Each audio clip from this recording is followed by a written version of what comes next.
Yang kedua, untuk membuat agar anak mampu berbahasa, anak membuat hipotesis mengenai struktur bahasa.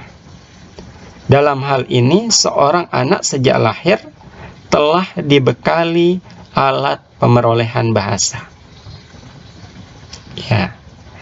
Kemudian yang ketiga, hipotesis tentang struktur bahasa yang dibuat oleh anak terjadi di ambang sadar dan akan diuji dalam pemakaian bahasa secara terus-menerus dan akan dicocokkan dengan masukan linguistik baru yang diperoleh dari lingkungannya.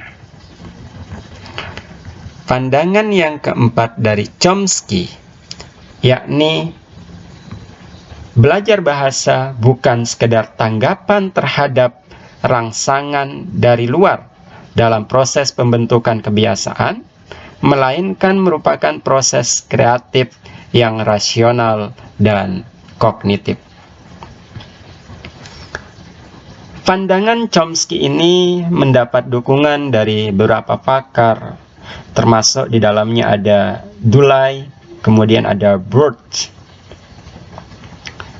Baik, pandangan itu memberikan pemahaman kepada kita bahwa sesungguhnya ketika kita mempelajari bahasa, sudah ada sebuah alat yang diberikan oleh Tuhan pada diri kita yang kita bawa dari sejak lahir. Jadi pemerolehan bahasa itu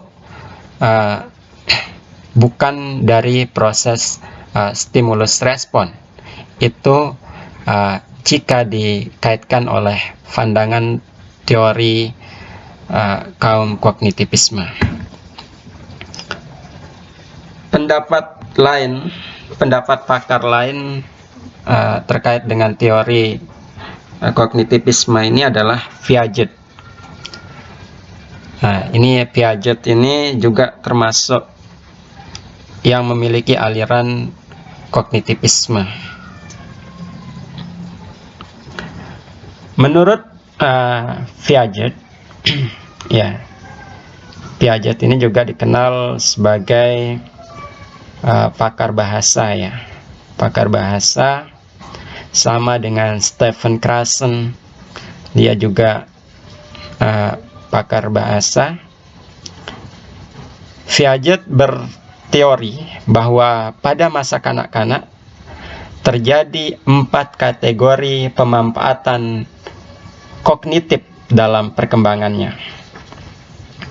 Pada usia 0 sampai 2 tahun dikenal dengan masa gerakan panca indera atau sensori motor feroid. Pada masa ini, seorang anak sedikit demi sedikit mengembangkan kemampuannya untuk membedakan dirinya dengan benda-benda lain. Coba kalian amati bagaimana perilaku anak usia 0 sampai 2 tahun. Ya. Dia sudah mulai membedakan bagaimana dirinya dengan benda-benda di lingkungan sekitar. Kemudian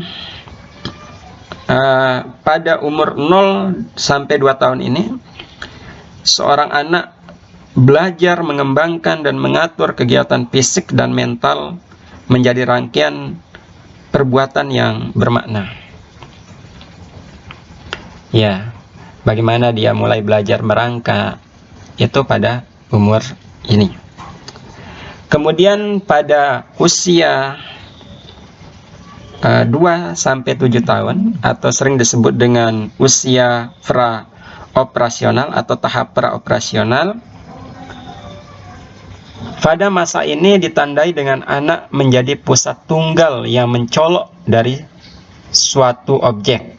Misalnya seorang anak melihat benda cair yang sama banyak, tetapi yang satu berada dalam gelas panjang dan sebagian berada dalam cawan datar.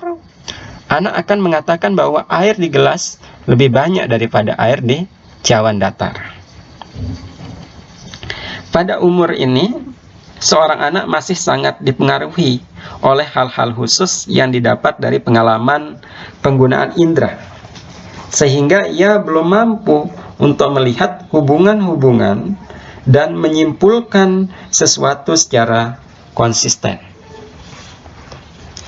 Kemudian pada usia 7-11 tahun atau sering disebut dengan tahap operasional konkret, pada masa ini seorang anak telah memiliki sistem kognisi yang tersusun rapi yang mendasari segala kognisi dan persepsi mereka. Anak sudah dapat membedakan benda yang sama dalam kognisi yang berbeda.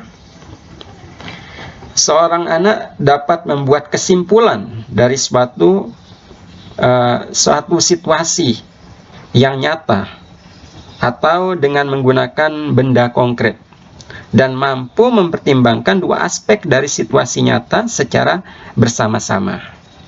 Misalnya antara bentuk dan ukuran. Ini sudah mampu dikembangkan pada usia 7-11 tahun. Kemudian pada usia 11 tahun ke atas disebut dengan masa operasional formal. Pada masa ini anak mulai memasuki dunia kemungkinan dari dunia sebenarnya. Mereka sudah dapat memahami kemungkinan apa dan bukan saja apa. Kegiatan kognitif seseorang pada usia ini tidak mesti menggunakan benda nyata. Ya, pada tahap ini kemampuan menalar secara abstrak meningkat sehingga seorang mampu untuk berpikir secara deduktif. Pada tahap ini pula seorang mampu mempertimbangkan beberapa aspek dari situasi secara bersama-sama. Nah, Piaget juga berpendapat bahwa perkembangan kognitif seorang siswa adalah melalui suatu proses asimilasi dan akomodasi. Asimilasi maksudnya adalah proses penyatuan, pengintegrasian informasi baru ke struktur kognitif yang sudah ada dalam benak siswa. Sedangkan proses akomodasi artinya adalah penyesuaian struktur kognitif ke dalam situasi yang baru. Nah, selanjutnya hipotesis, ya. Belum. Selanjutnya ada hipotesis yang dikemukakan oleh Krashen. Ya. Hipotesis yang dikemukakan oleh Krashen dalam pembelajaran bahasa. Hipotesis pertama yaitu hipotesis P, pemerolehan dan pembelajaran bahasa. Hipotesis pemerolehan dan pembelajaran bahasa. Hipotesis ini mengemukakan bahwa pembelajaran bahasa ada dua cara, yakni melalui proses pemerolehan dan melalui proses belajar. Ini pandangan Krashen, ya, melalui proses pemerolehan dan melalui proses belajar. Karakteristik ini adalah proses terjadi secara ambang sadar, ya, terjadi pada ambang sadar. Kemudian kemampuan berkomunikasi yang dimiliki sangat alamiah seperti penutur aslinya. Kemudian proses penguasaan ini tidak bisa dihindari karena bahasa dikuasai dibutuhkan untuk hidup.